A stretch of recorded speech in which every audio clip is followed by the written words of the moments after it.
may muntag ka na itong kanan. Ning gapit sa tagon o ang kautuhon, no? Medyo pangawas ka po sa bilang, no? Magkiwo lang kita o panahon dahil sa pagkaminaw sa pulong sa Ginoo alang sa dugang nato nga kasayuran o paghatag nato paglingkod, pagpahinumdum sa atong katusap sa atong kinabuhi ingon nga nagparayon ta sa pagpangalagad sa atong buhi nga Dios. Actually, sa atong kinabuhi karon sa kasi magid ang atong sinatian sa atong kinabuhi. Paniniganan may ison na ipulong sa Ginoo nga magpahinumdum o paghatag ka nato dugang sakto nga paghiya ka nato para sa dili kita ingon nga mawala sa pagtutos pagkinabuhi ya tabangan sa Ginoo. Mula nga sa ato karon kuntagon nga igsunan sa kinika ako kayo nagiunan nga niya kita karon nagahimo og mga lakang alang sa paghatag og mga impormasyon, no? Diya sa ato ang matag-usa.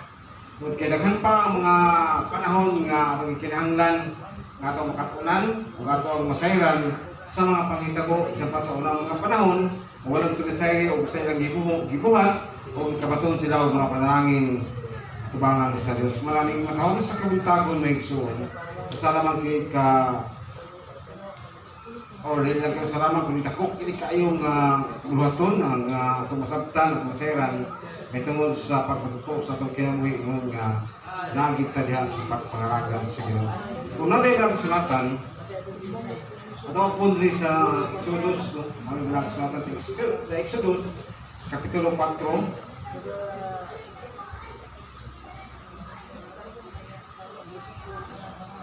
Ang Exodus, Kapitulo 4, sugod na sa 1, nato sa versikulo 2, no? Sunod na lang kanas na pagkatagaan karon o pagtulungan sa akong kinabuhi sa Exodus, Kapitulo 4, 1 nga to sa 2. Kung andam-dam, sunod naman kamo sa ilong, kung masahan rin si Moses, ito ba? Apat kung dili ito ko na po ang mga Israelita, kung dili sila mamati sa ako isupli kanila, o kung yun, ang Ginoo wala, kung makita kanimo. Unsa may akong buhaton ang ginumingon kaniya unsa man kanang imong gikuptan sungkod mitubag si Moises. Tumatawag si kagutagon sa matod kay kanimo Dios, ikaw lamang gyud ang among gisaligan, ikaw lamang gyud ang among alagaran sa among kinabuhi sa dining matawag sa kautuhon dapat sa kautuhon ana kami magasaysay o kami paminaw sa imong pulong amoy magkahatag ka na o dugang informasyon medyo sa mga pagpanalagad yan kanimo tanang ng Diyos salit ka naman ito yan pasidungkan ka na pasamatan sa pangalan ni Ginoong Hesus. Amen. Amen. Now, din yung utakon mag-isunan hindi nga box nga sa Exodus sa itong sayran na ito mo kinidri ang unang punto nga nasulat sa mga katawan sa Ginoo nga nagabuhat sa mga buluhaton sa Ginoo nga nakita din nato nga aduna gidaghan kayo mga ihatag sa Dios kanila nga mga milagro silang kinabuhi o mga kahong alang sa pagpamuhat nga mahimong gyud sila nga magmalampuson. Unang alihas sa Exodus atong ibasa kanina usa kato ka punto nga ato magpahan atong pagtagad sa kinabuhi pod ni Moises. Kumungutan na tayo sa mga kinabuhi ni Moises sa unang panahon. Tandang wala pa siya mahimong leader o mahimong paggawas sa Israelita dito sa Ehipto, no? Sa kayunta nga si Moises sa iyang wala pa siya mahimong leader o pagkakuha sa Ginoo, ang kinabuhi ni Moises kaingon kita siyang kagulingon nga doon na ito ikakulangon siyang personal nga pangunahuna. Okay, bisan si Moises siya kagulingon nagan siyang magreklamo siya lang gitawag siya sa Ginoo, no? Pagkain kasi ng kagulingon ngunong gitawag mo na si Moises nga si Moises dili man siya matawag nato nga maalamon pero si Moises dili man gila siya matawag nato nga sa pagkakaroon pa nandoon na si taas nga kinadman o kaalam siya kiaulingon, no? Kung ito tanawon si Moises nireklamo siya sa Dios inuwa ko'y katakos nga mahimo nimo nga sangunan niya namong bulaton nga aral kalisod yun. Ikaw siya usak ka leader, no, sa Israel. Ya si Moises nireklamo na tandaan, wa ko'y takos niya nga mabuhat isip usak ka leader. Panay matawag sa kamuntagon, giingnan siya sa Ginoo nga unsay na niya sa imong kamot, no? What is that in thine hand? Wala atong tema karon, no? Unsay ana diha sa imong kamot, no? Tanaw ko sa imong kugulingon, no? O sa ato, tanaw ko kugulingon, o tanaw ko sa imong kugulingon, tanaw ko sa imong kamot, unsay naa sa imong kamot, no? Isa din sa tema nga ako ang ipaabot kaninyo, what is that in thine hand, no? Kung tanaw ko sa kugulingon, unsay pasabot kanya na, no? Nga makuha na sa kana siya o paglunan para po sa imong obra sa atong kaugalingon, nakaroon ingon nga nangalagat ka sa Ginoo. Kung tanang ka sa kugulingon, dili man jud ko wala mo kay katakos niya na nga mahimo ko sa kasama ni Moises. Wala mo katakos niya na nga mahimo ko sama ni David, pero ito isgutan mo isuon. Pagsubot ni Moises o usa ka pagdawat ini nga katungdanan, daghan siya reklamo tungod kay si Moises, wala ko siya iko nga sa pagkaroon pa lang siya, wala ko siya iko nahuman, wala siya magka-eskwela, siguro sa unang panahon, kay si Moises, wala mo din siya ingon nga doon ay kapasidad niya, doon ay siya kapasigarbo, nga mingon siya sa kugulingon, ako, abogado ko, may katungod ako, himo, umubuhat niya na ang katungdanan, may sangon niya kanako. Pero si Moises, tapos siya reklamo ko siya sa Ginoo, utong ang ilan siya sa Ginoo, sa itong ginabasa, unsa may naas silong tuong nga kamot, no? What is that in thine hand? Nga sa itong kugulingon na igsunan, kung sangunan ta sa blodon sa Ginoo, yun ang Ginoong hoy, or tagpulano, oy, kung sa pa'y pangalan, no? Yun ang kung pangalan, no? Tagang bulhaton, no? Kung muna ang bulhaton nga, kung isangon ka niyo mo, unsa kay isulti ka niyo mo, unsa kay imong itubag sa Ginoo, huwag kay katungod niya na, huwag kay katapos niya na, huwag kay kaalam niya na, huwag kay kasayuran niya na, nga mahimo kung sa ka, udawat niya na nga bulhaton na, no? Una nga si Moises nitong panahon na, siya kinabuhi ko itong sayran, usa si Moises ka tao nga naak kaniya ang pagka sa later na nakakitang dili siya makahatag saktong nga ay nga pagka-istorya. Magkanga si Moises siya nga sinultihan.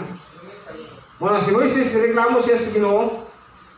Yun siya nga, dili, wala ko'y katungod, wala ko'y katapos niya sa pagkuhat niya ng sugo na imong sangon, imong kanako. Kung ito panahon na, dinan siya sa Ginoo. Kung sa may naas imong kamot, no? Kung itanaw si Moises siyang kamot, kung sa'y naas siyang kamot, no? Tanaw ko na imong kamot, mga isyon niyo to, kung sa'y naan niya na, no? So, mayroon kang hala. Huwag mo inaas ang buong kamot, nga kung gimitan, dos lang sa cellphone, no? Pero, ano sa ito na ito, mag-ayaw may son, kining mensahe nga akong ipabot. Diyan ka ninyo, aron nyo makuha na ito pagtunan sa gibuhat usab ni Moises, nagipakita usab niya adto sa mga katawan dito sa Israel, no? Israel, hayunta, ang kining Israel, naulipon kini sa nasod sa Ehipto.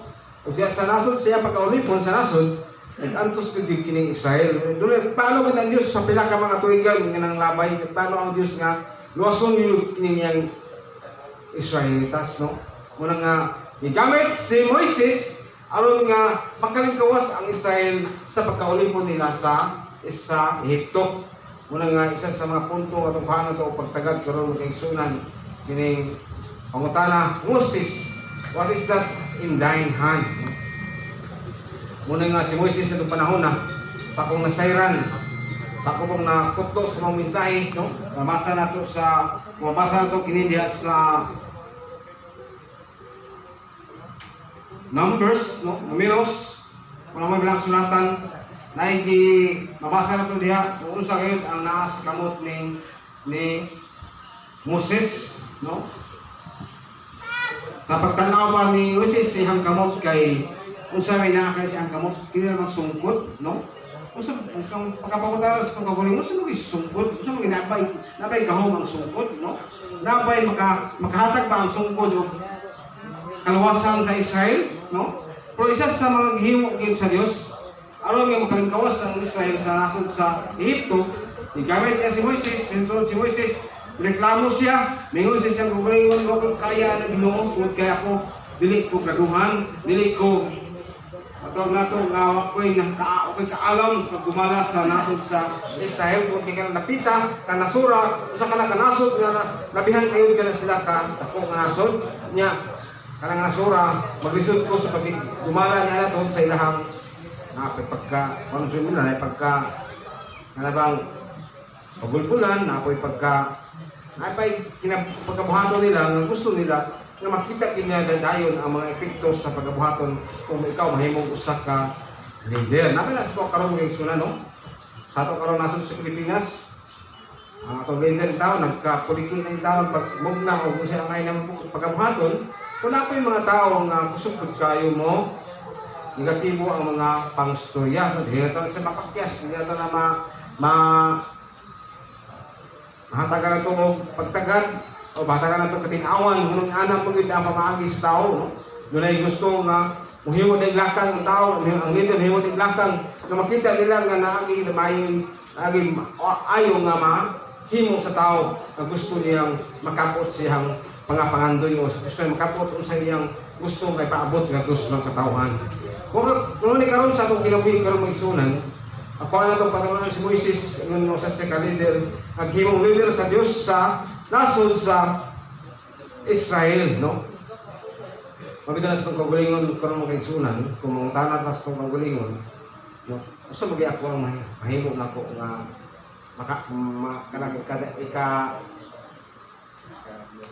hatag nga pagtabang, no?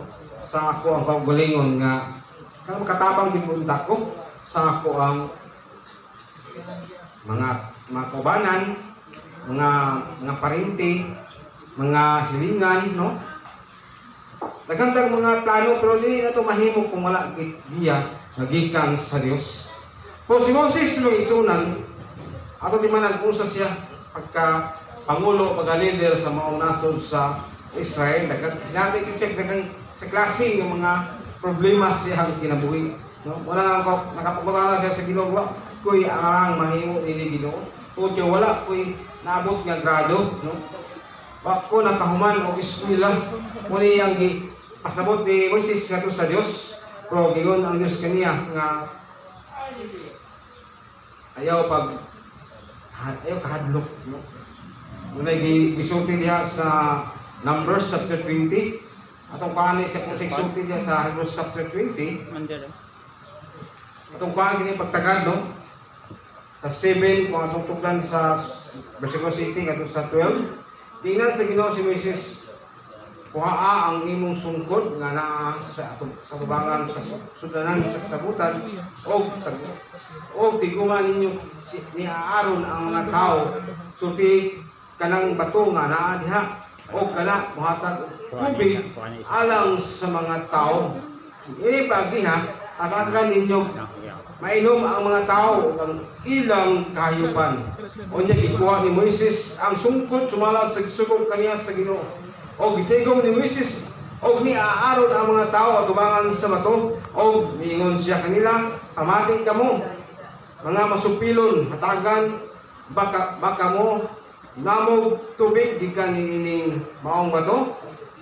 Unya isa ni Moises ang ihang kamot o bunalan niya ang sa makaduha ang bato o gibun o gikan sa bato ang daghang tubig o nanginom ang mga tao o ang ilang kayopan. Apan gipadong sa Ginoo si Moises o si Aaron kay wala man ako tuhi ninyo aron balaanon ako sa mga tao sa Israel, dili kamo maoy mangulos sa mga tao wadto sa yuta nga akong nihatag kanila. Kita nga ito din sa ang mga pagtunan din sa kinabuhat ni Moses.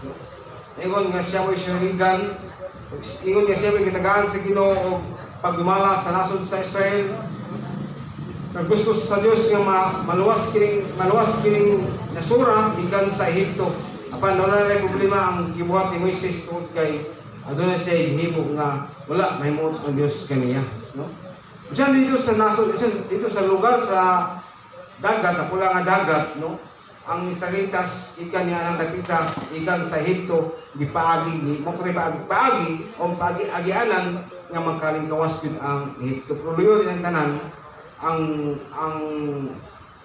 mga katawhan nga gidumala sa Dios niya ng nakita sa si Aaron o si Moses usa lang kabugtong nga wala gayud mahimot ang Dios kanila tungod kay wala ipaila